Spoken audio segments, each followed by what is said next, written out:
Close the sunroof.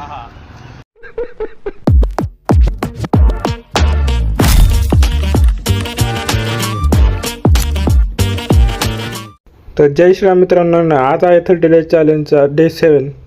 तर आज थोडासा लेट झाला होता, मग काय पटकन आवरून निघालो ऑफिसला. ते काम करता करता समजलं नाही की ब्रेकचा टाईम कधी झाला. आम्ही आणल्या होत्या घरून अंड्याच्या पोळ्यात, मग काय मारला ताव. तशी पण आज थोडीशी भूक जास्त लागली होती, कारण की आम्ही आज नाश्ता केला नव्हता सकाळी. आणि आत्ता कुठं उन्हाळा चालू झाला की वाटायला, कारण की गरमी खूपच वाढली. डबावर घेऊन क्लोज द सनरूफ. ओके.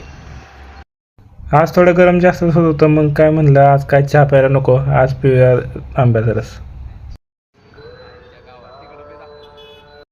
तर आम्ही विचार करतो की आज संध्याकाळी जेवायला काय करायचं, पण नंतर लक्षात आलं की आपला बाजार संपलाय. मग आम्ही काय निघालो डीमार्टला. आणि आजच्या ब्लॉगमध्ये एवढंच. भेटूया नेक्स्ट ब्लॉगमध्ये. Thanks for watching.